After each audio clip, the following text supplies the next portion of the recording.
vamos a empezar ya con nuestro culto. Les pido que nos pongamos de pie, hermanos. Vamos a leer Salmos, capítulo 135, al 7.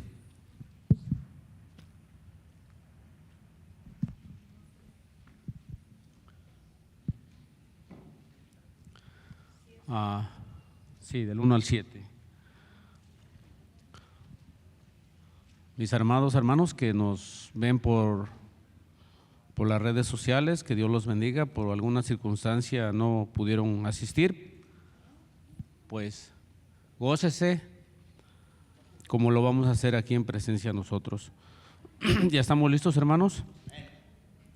Dice: alabad el nombre de Jehová, alabadle, siervos de Jehová, los que estáis en la casa de Jehová, en los atrios de la casa de nuestro Dios. Alabad a Jah, porque Él es bueno, cantad salmos a su nombre, porque Él es benigno. Porque Jah es escogido a Jacob para sí, a Israel por posesión suya. Porque yo sé que Jehová es grande, y el Señor nuestro, mayor que todos los dioses. Todo lo que Jehová quiere lo hace en los cielos y en la tierra, en los mares y en todos los abismos. Hace subir las nubes de los extremos de la tierra. Hace los relámpagos para la lluvia. Saca de sus depósitos los vientos. Hermanos, tenemos un Dios grande. ¿Cuántos creen que tenemos un Dios grande, hermanos? Tenemos un Dios poderoso. Tenemos un Dios quien merece toda la honra, toda la gloria. Tenemos un Dios a quien debemos amar y de bendecir. Y a eso hemos venido, hermanos. Meditaba en la mañana, hermanos, que cada uno de los que estamos aquí debemos ser agradecidos a nuestro Dios. Por una razón, hermanos. Usted y yo fuimos escogidos por Él. ¿Cuántos creen eso? Fuimos escogidos por Él, hermanos. Por eso usted y yo estamos aquí. Allá afuera hay mucha incredulidad, hermanos. Allá afuera no quieren saber de Dios. Pero a usted y a mí, Dios nos escogió para alabanza de su gloria. Así dice la palabra. Dios nos escogió para alabanza de su gloria. ¿Cuántos dicen amén? Vamos a adorarle, vamos a bendecirle, vamos a decirle: papaito lindo, te amamos, te bendecimos, te queremos, te adoramos, porque eres nuestro Señor y nuestro Salvador. ¿Estamos dispuestos? Entreguémosle nuestro corazón en sacrificio, como lo dice en Romanos 1:12. Entreguemos nuestro corazón, hermanos. Vamos a orar. Amado Dios, Señor, tú eres digno, Señor. No hay Dios tan grande y maravilloso como tú, Señor. Gracias por habernos escogido desde antes de la fundación del mundo, Señor. Gracias por haber abierto nuestra mente y nuestro corazón, por habernos dado, Señor, sabiduría, entendimiento, Señor. Porque hoy estamos aquí para adorarte, para servirte, para darte, Señor, lo mejor de nuestra vida. Queremos decirte que tú eres nuestro anhelo. Tú eres todo para nosotros, Señor. Sin ti no somos nada, bendito Dios, y fuera de ti menos. Por eso inclinamos nuestra mente y nuestro corazón hacia ti para darte esta mañana lo mejor de nosotros. Recibe esta alabanza, esta adoración, Señor. Unidos todos como hermanos, te bendecimos tu santo nombre, en el nombre de Jesús. Amén.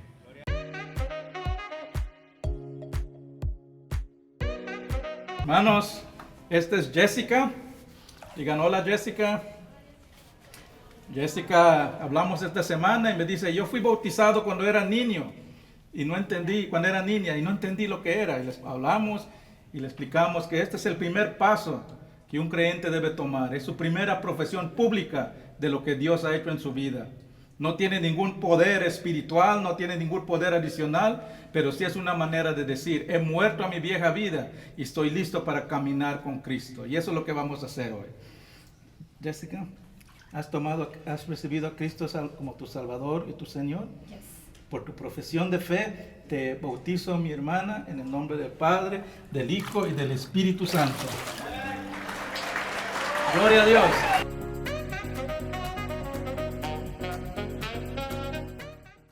Muy buenas tardes, hermanos y hermanas. Vamos a estar en Éxodo capítulo 13. Éxodo capítulo 13, estamos continuando nuestro estudio de los primeros 15 capítulos de Éxodo. Pero antes les recuerdo, la próxima semana, hermanos, tenemos nuestra celebración de Coñonía, que va a ser la celebración de Thanksgiving de toda la iglesia. Somos una iglesia en inglés y español, somos una iglesia con 3 expresiones, 2 lenguajes, 3 servicios. Así que nos vamos a reunir todos a las 5 de la tarde, lo mencionó Iván. Vamos a estar reunidos en la iglesia de los Pavos. Ustedes traigan algo para acompañar, o si no tienen, solo vengan, que va a haber suficiente. Y vamos a comer. Después tenemos un tiempo de alabanza y adoración. Y también tenemos el próximo domingo a las 4, antes de eso, nuestra reunión anual de negocios, donde vamos a revisar las finanzas de la iglesia, el presupuesto del próximo año, y vamos a elegir miembros para la junta directiva. Así que no se lo pierdan. Si ustedes miembro de la iglesia, pueden venir a votar para esas cosas. Y si solo quiere venir a conocer más de la iglesia, las finanzas, puede venir a las 4 de la tarde. Éxodo capítulo 13. Estamos ya en la recta final de nuestro estudio de estos 15 capítulos de Éxodo. Después de eso nos quedan 2 nada más. Y hemos estado viendo estos capítulos de las 10 plagas que Dios envía a Egipto, porque el faraón se rehúsa a liberar al pueblo de Dios. Ya llevan más de 400 años en Egipto, trabajando, oprimidos, esclavos, y Dios levanta a Moisés, lo llama para que sea su portavoz. Va delante del faraón, el faraón se rehúsa a liberar a su pueblo, así que Dios envía 10 plagas. Y la semana pasada vimos ya la culminación de la última plaga, la muerte del primogénito. Y vimos que esa noche, la noche de la Pascua, es la misma noche en que Jesús tomó la cena con sus seguidores. Y vimos las similitudes, que Jesús ahora es el nuevo pacto, la nueva Pascua. Y cuando ya termina esa última plaga, por fin el faraón decide, ya es tiempo de liberar al pueblo de Dios. Y se somete y libera al pueblo de Dios. Y nos dice al final del capítulo 12 que esa noche, esa misma noche, salen el pueblo de Dios. No nos dice exactamente cuántos, pero nos dice que salen 600,000 varones de edad de adultos.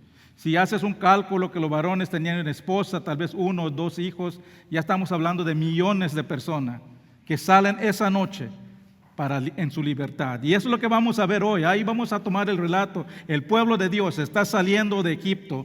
Vamos a ver qué es lo que pasa. Pongámonos de pie en reverencia a la palabra de Dios. Voy a comenzar de Éxodo 13, del versículo 17, y voy a leer hasta 14:14. Éxodo 13, del 17 hasta el 14:14. Dice la palabra de Dios: y luego que Faraón dejó ir al pueblo, Dios no los llevó por el camino de la tierra de los filisteos que estaba cerca, porque dijo Dios, para que no se arrepienta el pueblo cuando vea la guerra y se vuelva a Egipto. Mas hizo Dios que el pueblo rodase por el camino del desierto del Mar Rojo, y subieron los hijos de Israel de Egipto armados. Tomó también consigo Moisés los huesos de José, el cual había juramentado a los hijos de Israel, diciendo, Dios ciertamente os visitará y haráis subir mis huesos de aquí con vosotros. Y partieron de Sucot y acamparon en Etam, en la entrada del desierto. Y Jehová iba delante de ellos de día en una columna de nube para guiarlos por el camino, y de noche en una columna de fuego para alumbrarles, a fin de que anduviesen de día y de noche. Nunca se apartó delante del pueblo la columna de nube de día, ni de noche la columna de fuego. Habló Jehová a Moisés diciendo, di a los hijos de Israel que den la vuelta y acampen delante de Pit Hahirot, entre Migol y el mar hacia Baal-Zephón. Delante de él acamparías junto al mar, porque Faraón dirá a los hijos de Israel: encerrados están en la tierra, el desierto os ha encerrado. Y yo endureceré el corazón de Faraón para que los siga, y seré glorificado en Faraón y en todo su ejército. Y sabrán los egipcios que yo soy Jehová. Y ellos lo hicieron así. Y fue dado aviso al rey de Egipto que el pueblo huía, y el corazón del Faraón y de sus siervos se volvió contra el pueblo, y dijeron: ¿cómo hemos hecho esto de haber dejado ir a Israel para que no nos sirviera? Y unció su carro, y tomó consigo su pueblo, y tomó 600 carros escogidos, y todos los carros de Egipto y los capitanes sobre ellos. Y endureció Jehová el corazón de Faraón, rey de Egipto, y él siguió a los hijos de Israel. Pero los hijos de Israel habían salido con mano poderosa. Siguiéndolos pues los egipcios con toda la caballería y carros del Faraón, su gente de a caballo a todo su ejército, los alcanzaron acampados junto al mar, al lado de Pi-hahirot, delante de Baal-Zephón. Y cuando Faraón se hubo acercado, los hijos de Israel alzaron los ojos, y he aquí que los egipcios venían tras ellos, por lo que los hijos de Israel temieron de gran manera y clamaron a Jehová. Y dijeron a Moisés: ¿no había sepulcros en Egipto que nos has sacado para que muramos en el desierto? ¿Por qué has hecho así con nosotros, que nos has sacado de Egipto? ¿No es esto lo que te hablamos en Egipto, diciendo: déjanos servir a los egipcios? Porque mejor nos fuera servir a los egipcios que morir nosotros en el desierto. Y Moisés dijo al pueblo: no temáis, estad firme y ved la salvación que Jehová hará hoy con vosotros, porque los egipcios que habéis visto, nunca más para siempre los verás. Y Jehová peleará por vosotros, y vosotros estaréis tranquilos. Padre Celestial, gracias te damos, Señor, por tu palabra. Gracias, Señor, ayúdanos a escuchar, entender y aplicar lo que tienes para enseñarnos hoy a través de tu palabra. Ayúdanos a confiar en ti mientras nos guías por el camino que quieres que sigamos. Oramos, Padre, que nos permitas que tu palabra nos exhorte, nos corrija, nos instruya, nos anime, nos edifique. Te pedimos todo esto en el nombre de Cristo Jesús. Amén. Pueden tomar asientos, hermano. Estos son los 3 puntos que vamos a ver el día de hoy. Los notas están en la parte de atrás del boletín y van a estar en la pantalla. Vamos a ver 3 puntos hoy. Vamos a ver la providencia de Dios. Vamos a ver que los caminos de Dios siempre son buenos.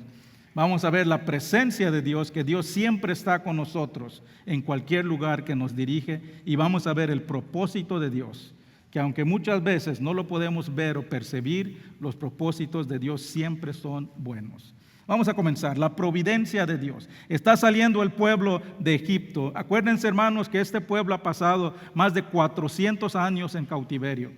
Generaciones tras generaciones crecieron, murieron en cautividad. Por primera vez este pueblo está saliendo. No conoce nada más que estar solo en Egipto y solo trabajando. Ahora van a salir y Dios los está dirigiendo. Dice el versículo 17: Dios no los llevó por el camino de la tierra de los filisteos. El 18 dice: mas hizo que el pueblo rodase por el camino del desierto del Mar Rojo. Lo que podemos ver aquí, que Dios mismo está guiando a su pueblo.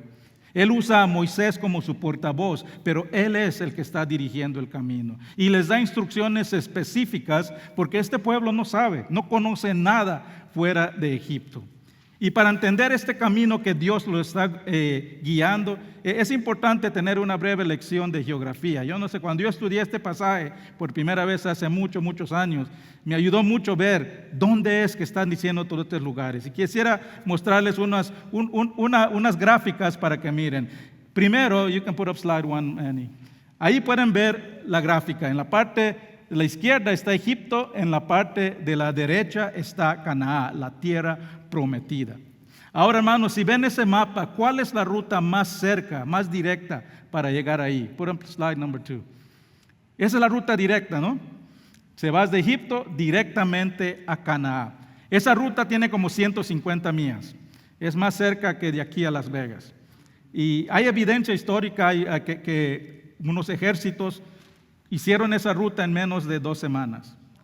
En menos de 2 semanas, aún considerando que están viajando con su familia, millones de personas, no les tomaría más de 1 mes para llegar.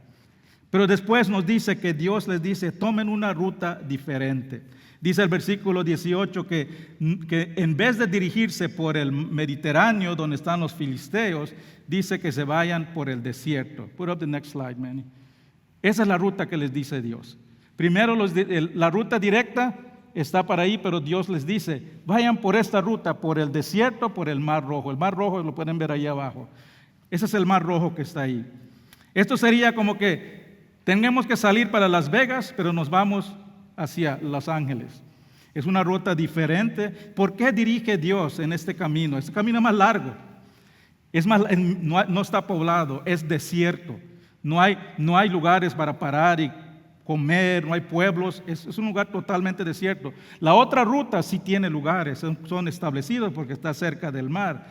Es un camino más largo, es un camino más difícil, es un camino más arduo. ¿Por qué hace Dios esto? ¿Por qué les manda en un camino distinto a la ruta directa, a la ruta fácil?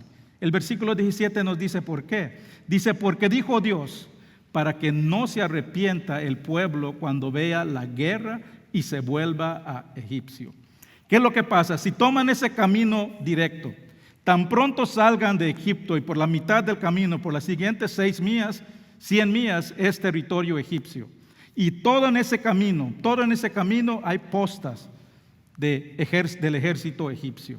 Hay postas fuertes armadas, protegidos por el ejército egipcio. En todo lugar que salgan, estarían bajo los ojos del ejército egipcio. Y cuando ya salgan de esto, cuando ya estén llegando cerca a Canaán, entrarían a las tierras de otras naciones, como los filisteos, lo menciona ahí, los filisteos. Ahora déjenme preguntarle a ustedes, digamos que ustedes son los filisteos, están ahí en su pueblo y miran y les dicen, viene un pueblo de 4 a 6 millones de personas marchando hacia nosotros. ¿Qué pensarían?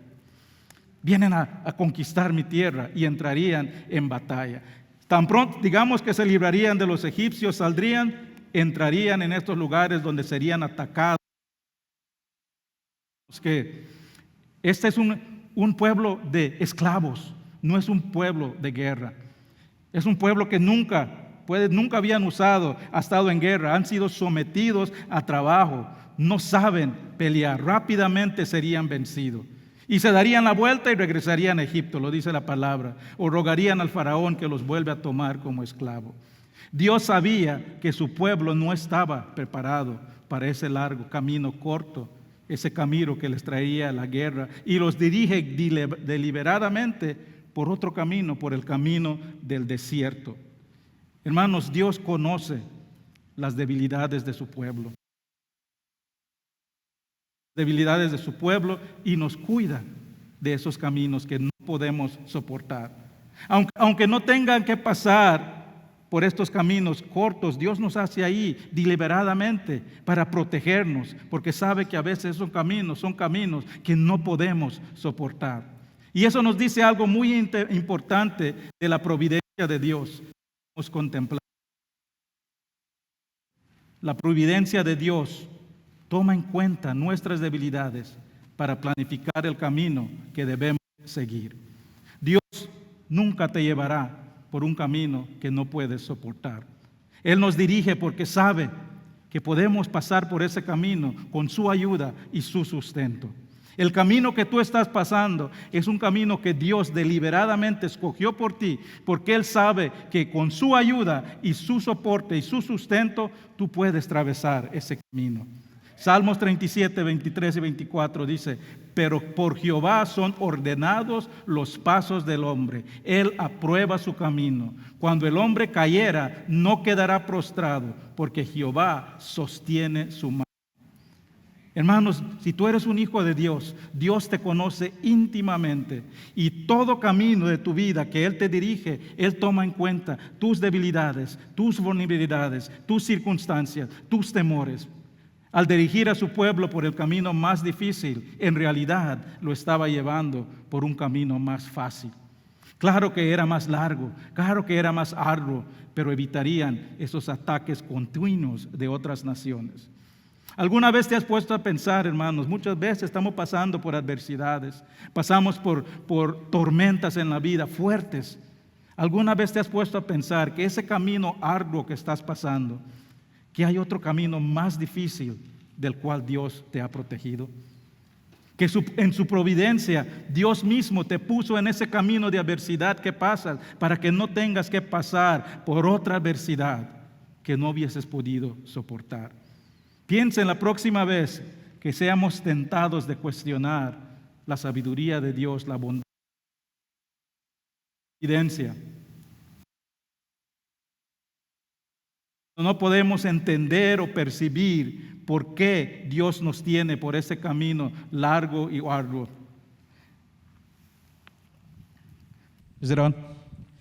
Cuando no podemos entender por qué Dios nos pone por ese camino, por qué tengo que transcurrir por este camino, por esta adversidad, démosles gracias a Dios, porque nos has protegido de un camino que podíamos enfrentar, donde enfrentaríamos filisteos, egipcios que nos atacarían. Dios puede ver lo que nosotros no podemos ver. Y sus caminos, dice la palabra, siempre son mejores. Siempre son mejores y sus pensamientos siempre son mejores que nosotros. Y es difícil de percibirlo, hermanos. Cuando estamos pasando por esos momentos difíciles, es difícil. Es percibir por qué estoy en este camino, cómo puede haber un propósito de Dios. Pero nosotros no somos Dios, no tenemos la mente infinita de Dios, no podemos ver lo que Él puede ver. Y Él puede ver cosas que nosotros no podemos ver. Isaías 55:9 dice: como son más altos los cielos de la tierra, así son mis caminos, más alto que vuestros caminos, y mis pensamientos más que vuestros pensamientos. Hermanos, este pasaje me ha dado mucho aliento, porque han visto muchas oportunidades. Hemos pasado por cosas fuertes que te hace pensar: Dios, ¿por qué? ¿Por qué, Dios? Después, cuando empiezas a leer estos pasajes, puedes confiar que tal vez Dios no te llevó por el camino corto, tal vez no te llevó por el camino fácil, y el camino que Él te tiene es el mejor para su gloria y para nuestro bien. Continuemos. En el versículo 19 vemos un ejemplo de fe en la providencia de Dios. Y al principio este pasaje parece que está fuera de lugar. Dice que Moisés tomó los huesos de José. Recuerden, hermanos, la partida de Dios, de esta partida esta noche ocurre rápido. La última noche de la plaga ya están saliendo. Es una salida rápido, y mientras todos están, imagínense que les dicen: ahora mismo tienes que salir de este lugar que has estado toda tu vida. ¿Qué harías? Correrías para empacar, sacar todas tus cosas, asegurar que tienes lo más importante. Mientras todos están haciendo esto, ¿qué está haciendo Moisés? Está exhumando los huesos de José.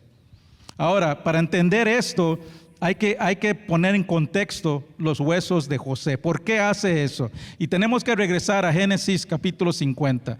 Estudiamos la vida de José hace unos meses, y cuando termina, si se recuerdan, José es el primero que llega a Egipto, y llega ahí porque sus hermanos lo venden a esclavitud, pero por la providencia de Dios, él se convierte en el segundo en poder, y es el que salva al pueblo de Dios de la hambruna. Y así es como llega el pueblo de Dios a Egipto, 400 años antes, 430 años antes. Cuando llegan, eran solo 70 personas.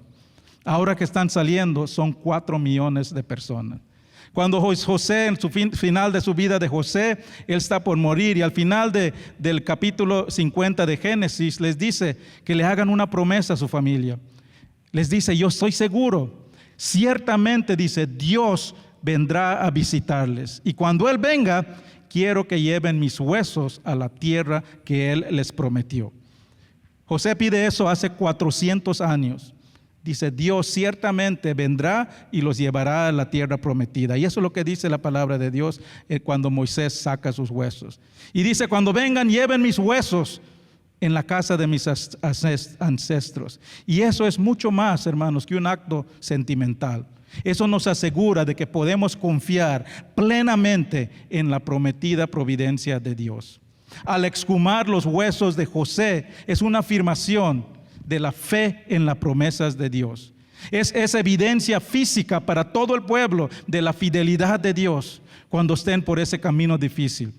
Ese camino difícil, van a estar pasando por ese camino 40 años. 40 años van a pasar por ese camino. Van a ser tiempos difíciles de ataques.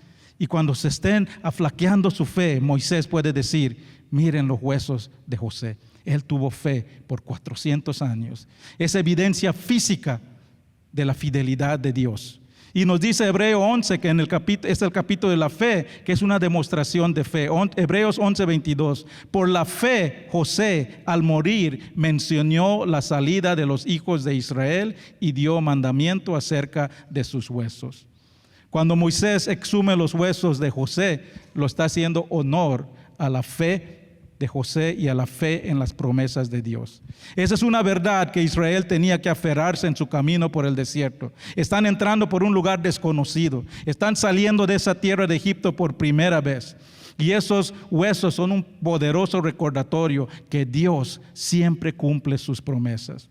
Es un recordatorio de la fidelidad inquebrantable de Dios. Nos asegura de que podemos confiar en Dios cuando estamos atravesando esos desiertos de la vida.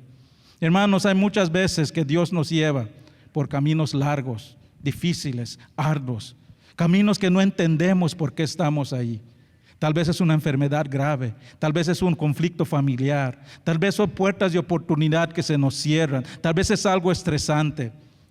Situaciones que a veces somos tentados de cuestionar los caminos de Dios.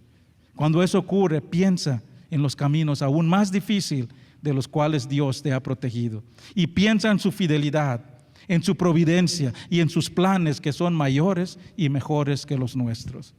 Cuando el pueblo de Dios es exilado a Babilonia, está viviendo en cautiverio después que habían conquistado su tierra, son conquistados por los babilonios, como en el año 586 antes de Cristo. Es un tiempo de adversidad y Dios le da un aliento a su pueblo, que otra vez está fuera, aislados de su tierra. Y les dice lo siguiente, Jeremías 29, 11 y 13. Porque yo sé los pensamientos que tengo acerca de vosotros, dice Jehová, pensamientos de paz y no de mal, para dar el fin que esperáis. Entonces me invocaréis y vendráis y oiráis mi voz y yo os oiré. Y me buscaréis y me hallaréis porque me buscaréis de todo corazón. Algo importante aquí, hermanos, antes de este versículo, los ancianos le dicen al pueblo, no se preocupen, de aquí vamos a salir pronto, no tienen que hacer nada, solo quédense un ratito, no tienen que sembrar plantas, no se tienen que casar, ni siquiera construyan sus casas. Pero Dios les dice, no, construyan sus casas a través de Jeremías, cásense.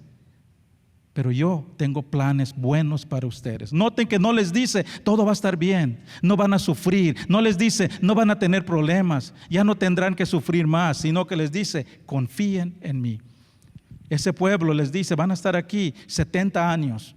La mayoría de ese pueblo va a morir en cautiverio, pero Dios les dice, confíen en mí, porque mis pensamientos, mis caminos son buenos. Y les dice cómo llegar a esa confianza. Dice, búsquenme de todo corazón. Estás pasando por un camino difícil, que no entiendes por qué Dios te tiene ahí. Confía en Dios, acércate a Él, búscalo de todo corazón. Y dice ahí que ahí lo hallarás, buscarás descanso para tu alma. Vamos al próximo punto. Ya vimos la providencia de Dios. Ahora vamos a ver la presencia de Dios. El versículo 20 nos dice que los hebreos pasan por Sucot, dice, y campan en Itán. Estos son los últimos dos pueblos antes de entrar al desierto. Pero no están solos. Dios mismo está con su pueblo. Dice el versículo 21. Y Jehová iba delante de ellos de día en una columna de nube para guiarlos por el camino y de noche en una columna de fuego para alumbrarlos.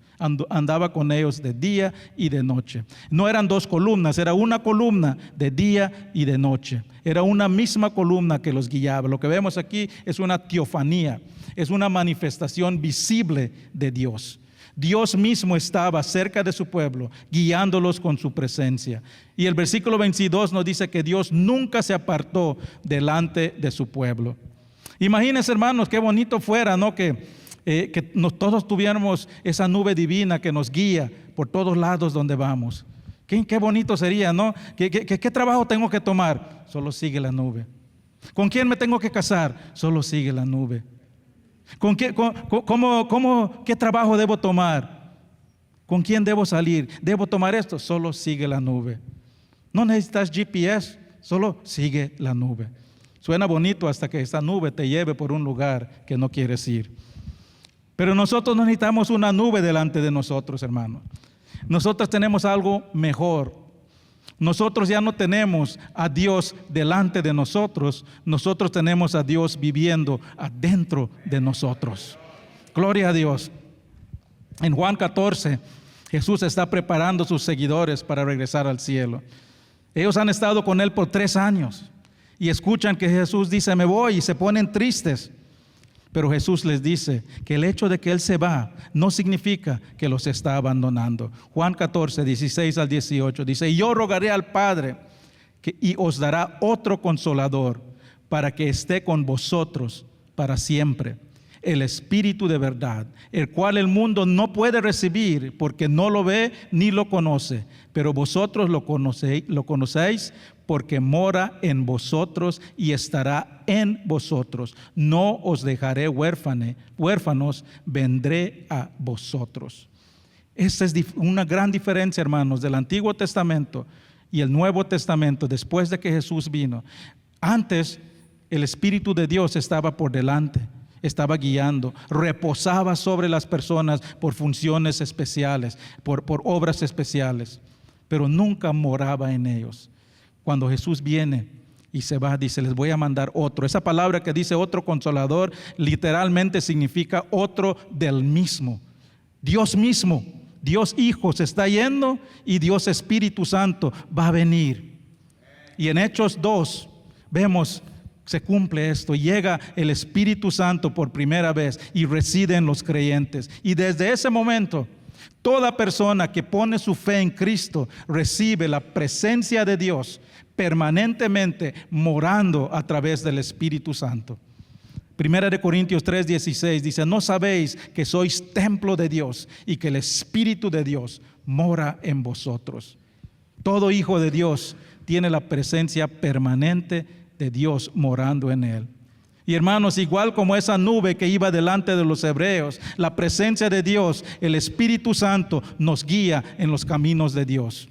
Es nuestra brújula espiritual que nos dice cómo caminar por donde Dios quiere que vayamos. Nos redarguye cuando nos desviamos.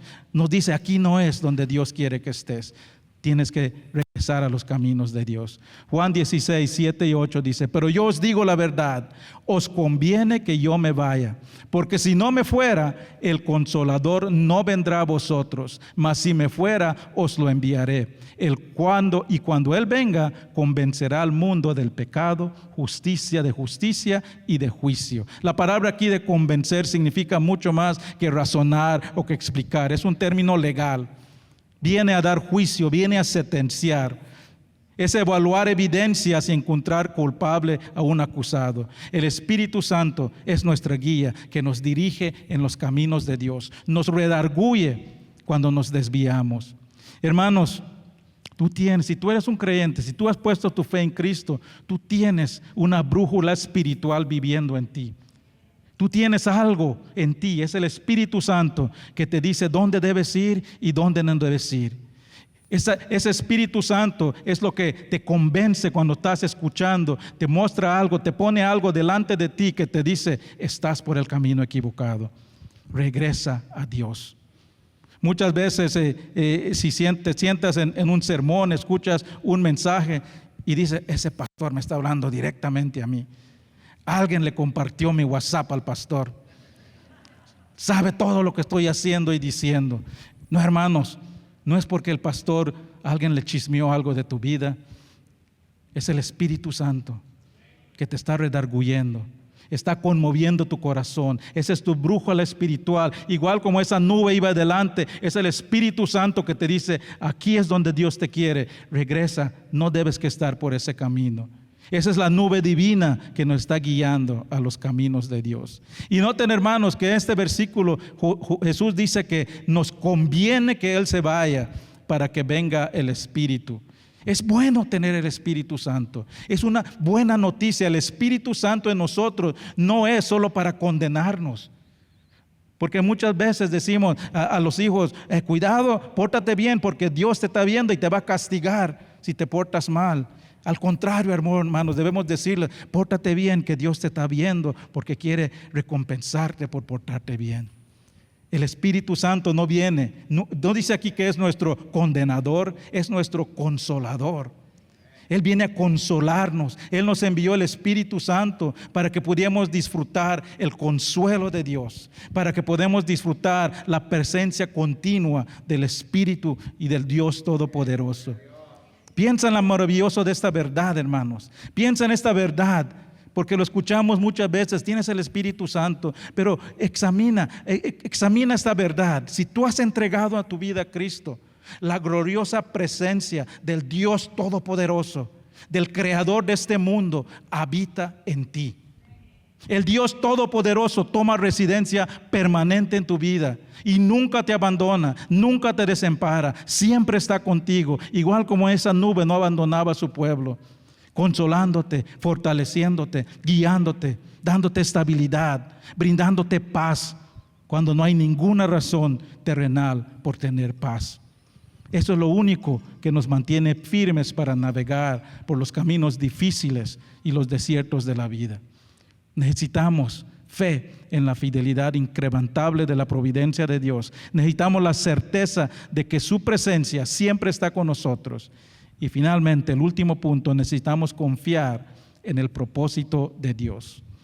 Cuando termina el versículo 13, termina en optimismo. El pueblo de Dios por fin está librado de las cadenas de esclavitud. Están por entrar por el desierto, confiados de que Dios está delante de ellos guiándoles. Están marchando contentos hacia la tierra prometida, hacia una ruta segura, protegida por Dios. Pero cuando comienza el capítulo 14, parece que esta liberación sería muy corta. Cuando se dan cuenta, el ejército egipcio está detrás de ellos y ellos están atrapados. Y hermanos, en estos momentos difíciles, cuando nos sentimos atrapados, agobiados, cuando nos sentimos que no hay salida, es cuando más necesitamos aferrarnos y confiar en Dios. Y recordar que Dios no pierde el control.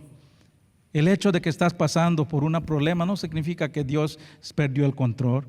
Confía en sus propósitos. Vamos a ver 3 cosas que tenemos que estar dispuestos para confiar en los propósitos de Dios. Primero, necesitamos estar dispuestos a hacer un cambio de dirección. Versículo 1 y 2 del 14 dice, habló Jehová a Moisés diciendo, da la vuelta. Y les dice, acampen ahí en Pi-Hahirot, entre Migdol y hacia el mar Rojo. Y ahí dice, delante del mar, acampa. Vamos a continuar nuestra lección de geografía, porque es importante poner esto en contexto. You can put slide number 4, Annie. Ahí es donde estábamos. Y dice, si se dan cuenta, les dice, de Egipto ahí no vayan por el mar, vayan por otra ruta. Y a la parte del medio es el desierto. La parte de abajo es la parte de las montañas y el mar Rojo. Lo más lógico, ya me desvió Dios, ahora vamos a entrar al desierto. Están en la punta de ahí donde dice la ruta de Dios. Y lo más lógico ahora es seguir derecho hacia el desierto. Pero Dios les dice, den la vuelta. Acampen, dice, entre el mar. Les dice, en vez de ir al desierto, vayan hacia el mar. You can put the next slide. Entonces, ellos piensan que van a ir por el desierto, pero Dios les dice, no, vayan por el mar. Go on to the next slide. Dios les dice, no, vayan en esta dirección. En esta dirección. Les dice, cambien dirección, vayan hacia los pueblos de la costa, acampen junto al mar. Dice, y les da ciertos lugares que no sabemos exactamente dónde estábamos, pero lo que sí sabemos, que esas montañas ahí lo usaba el ejército de Egipto como postas de vigilancia. Uno de los lugares que muestran era una montaña donde se adoraba al rey Baal. Y hay muchas teorías acerca de exactamente dónde acamparon los hebreos, pero nadie sabe por seguro. Lo único que sabemos es que acamparon entre las montañas y el Mar Rojo, ahí donde dicen amarillo. Entonces pudo haber sido cualquier lugar de ahí abajo. Vamos a ver la otra semana, hay mucha evidencia que muestra que estaban en la punta ahí por cruzar, atrapados. Lo importante aquí es que estaban atrapados. Y no tienes que ser un experto militar para saber que este es el lugar más vulnerable donde estar. Los hebreos están escapando del imperio, del militar más poderoso del mundo. El último lugar donde debían de acampar es donde no hay donde salir. Están atrapados entre las montañas y el mar.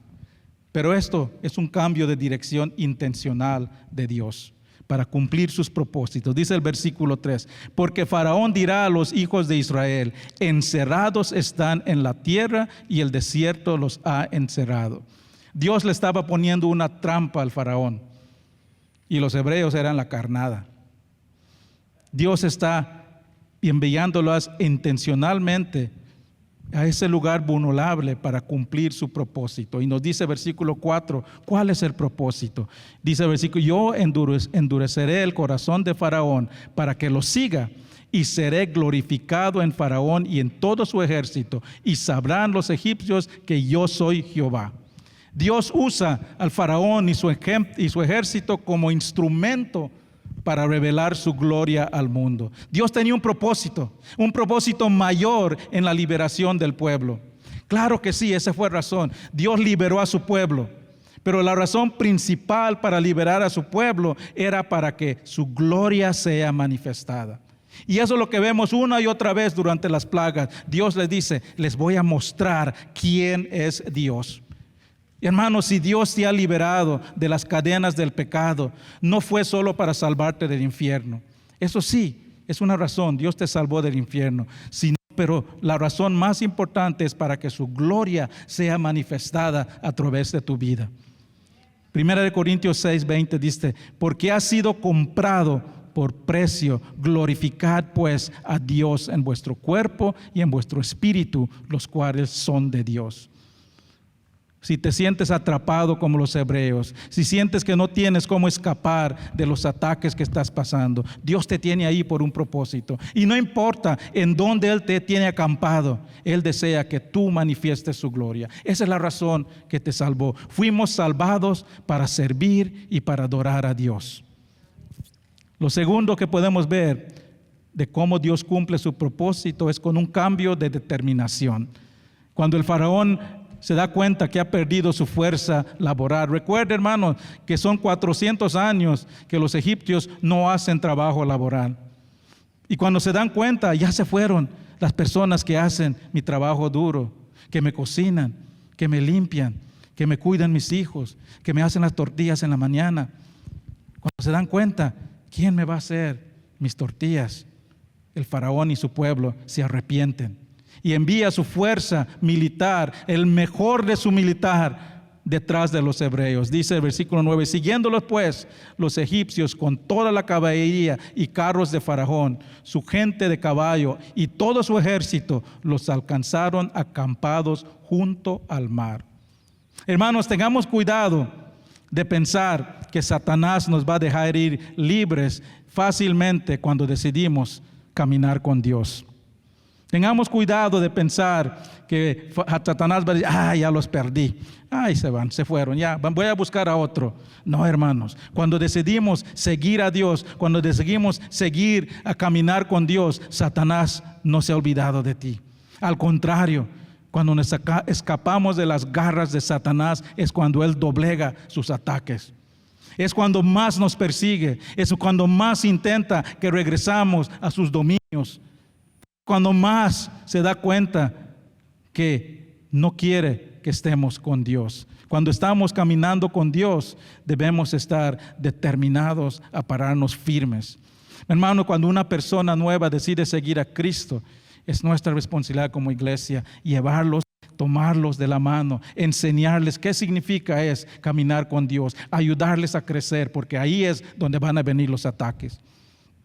Cuando decides, voy a empezar a ir a la iglesia todos los domingos, ahí es cuando va a cambiar el tiempo como ahora y la cobija va a estar bien calientito. Ay, no, voy a ir la otra semana. Cuando más piensas, voy a empezar a leer mi Biblia cada día, es cuando vas a tener contratiempos, cosas que te van a decir, no necesitas hacer esto. Satanás te va a atacar. Cuando tú has alejado de Dios, cuando no estás estudiando la Biblia, cuando no estás yendo a la iglesia, Él no le importa, porque ya estás haciendo lo que Él quiere.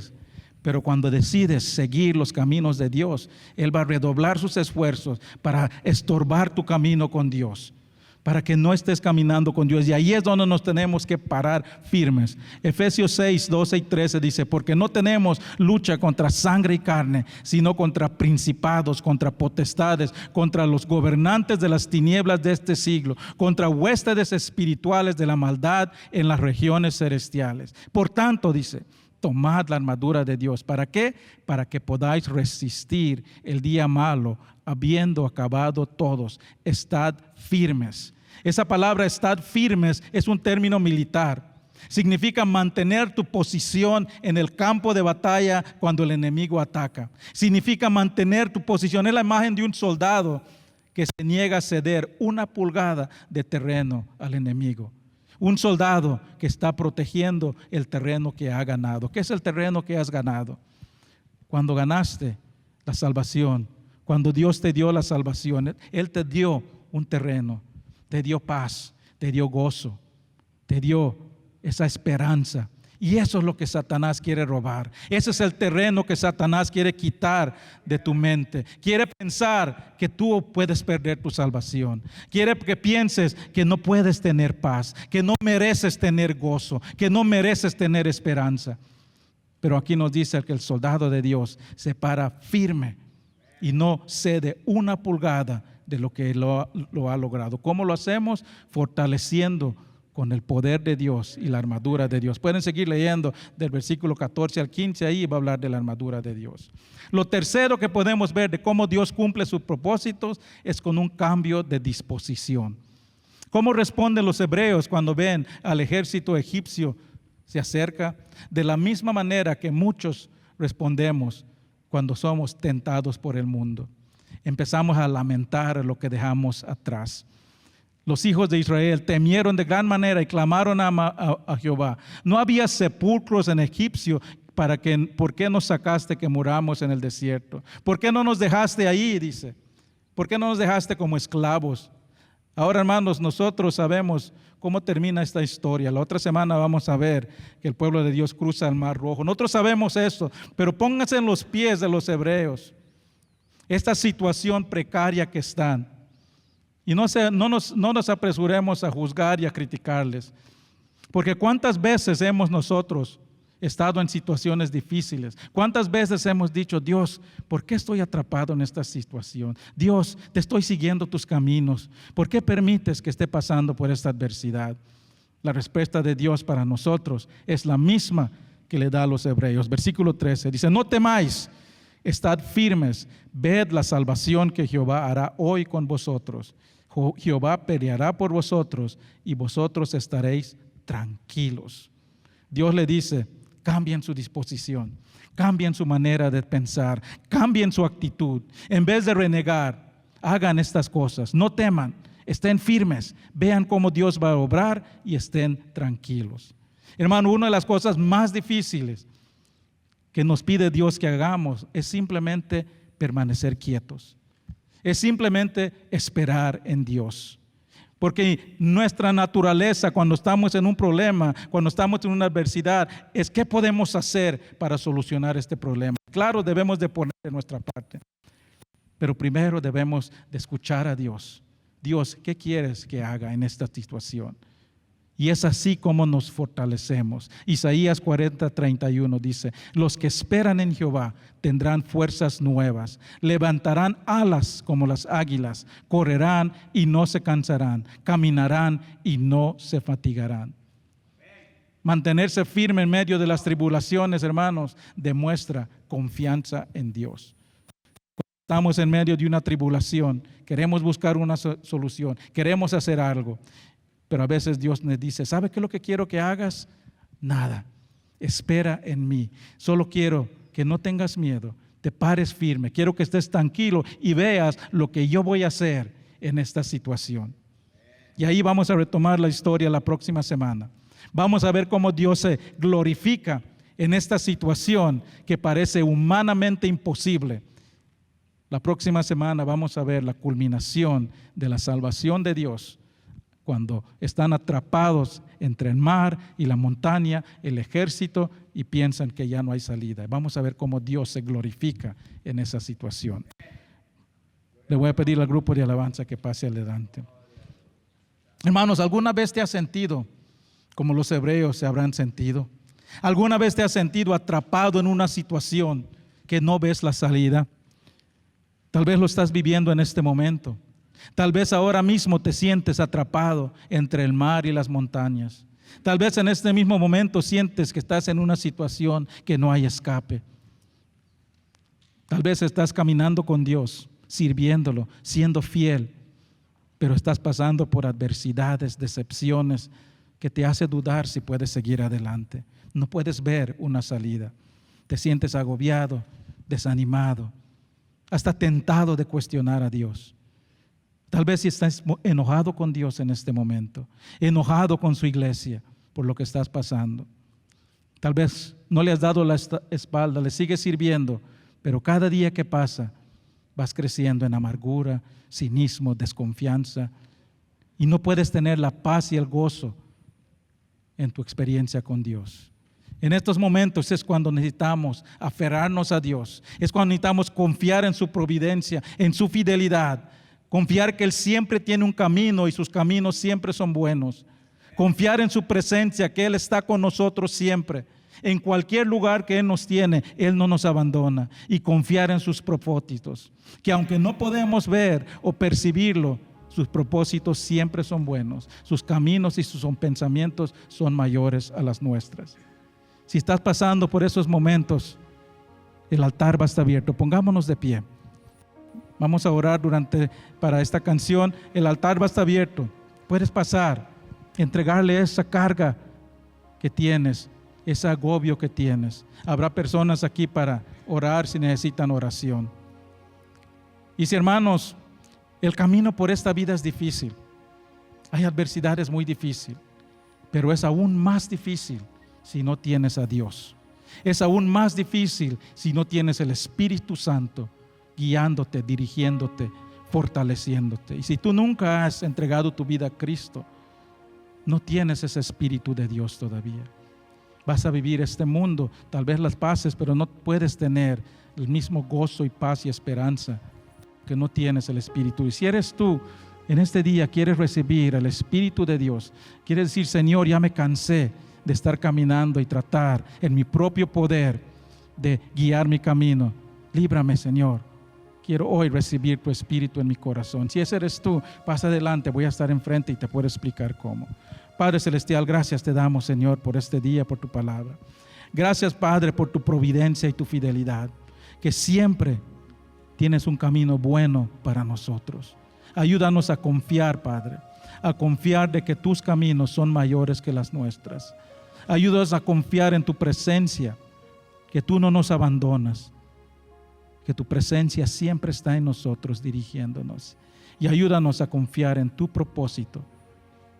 Cuando estamos pasando por esas tormentas, por esas adversidades, cuando nos sentimos atrapados, ayúdanos a confiar en tus propósitos y esperar en ti para verte glorificarte a través de esa situación. Gracias te damos, Padre, en el nombre de Cristo Jesús. Amén. Si Dios le ha hablado a su corazón, no tenga pena, pase adelante.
Gracias te damos otra vez, Señor, por tu protección, por tu providencia, por tus promesas, Padre.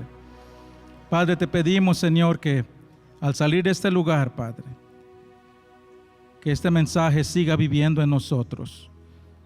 Protégenos, Padre, porque sabemos que el enemigo no nos dejará.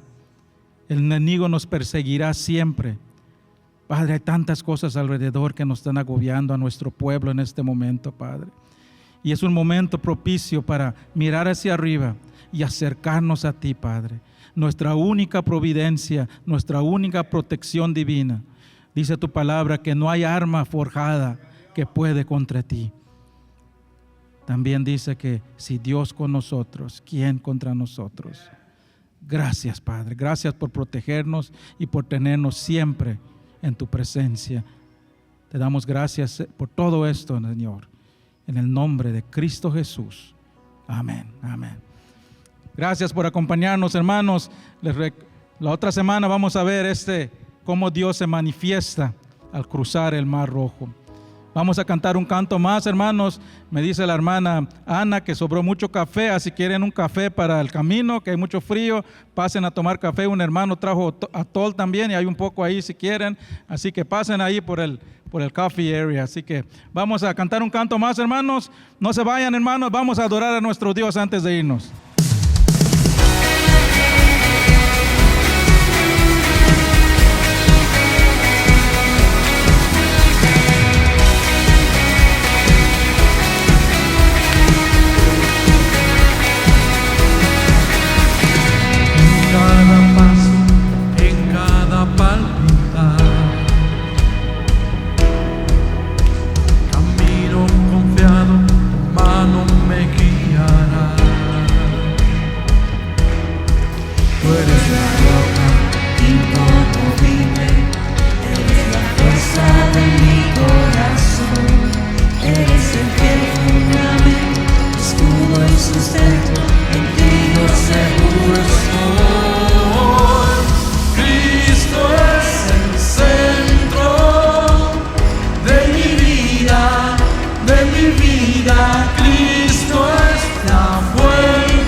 Semana, hermano, Dios los bendiga.